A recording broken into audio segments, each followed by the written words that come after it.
680 business editor Richard Southern joins us now. More housing news today, and if you want to buy a home in the GTA, this won't be a shock to many, but it's going to cost you a pretty penny, Richard.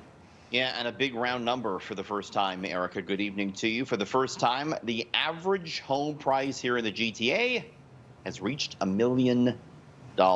7 figs here. This is the Toronto Regional Real Estate Board out with its February numbers.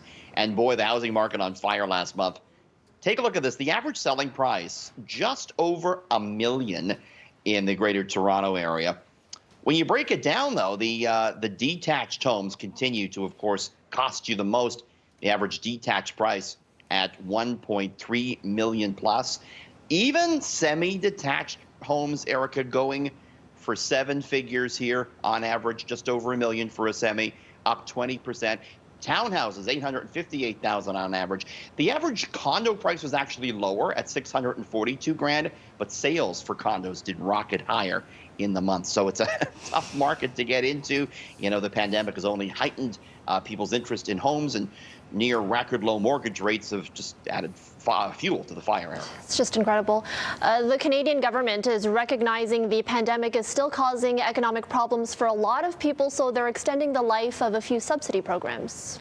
Certainly notable news out of Ottawa today. Canada extending now the emergency wage and rent subsidy until June 5th. So those programs are going to continue as is until June 5th. The wage subsidy will continue to provide up to 75% of coverage to eligible employers, and the rent subsidy will remain at 65%. We heard from the Canadian Federation of Independent Business on this today, Erica. They said that it's good news and that it's going to help businesses plan their staffing levels. But they said they'll be waiting to see what supports, if any, will be made available to the businesses who have been able to open and are not therefore eligible for these supports. And of course, Erica, today marks the 100th day of lockdown here in Toronto. Some businesses in the city have been closed for 80% of the time during the pandemic since it started last March. So it continues to be a very tough situation here. Yeah, grim number. And finally, a popular arts and crafts store that has seen its profits go through the roof during the pandemic is going private.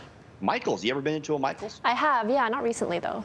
Do some scrapbooking and you know, get your paints. A lot of people have been up to that lately, I think. Yeah. Well, that's the story, right? I mean, these guys sell all that craft stuff, and people have been stuck at home, and that's what they've been doing. Like Michael's reported earnings for the past 3 months that were up 15% to $1.4 billion. Online sales have doubled, and so along comes the Apollo Management Group out of the States, and they say, well, we're going to buy Michael's for $3.3 billion, betting it seems that pandemic crafting craze will continue. Michael's has 1,200 stores in North America and 44,000 employees.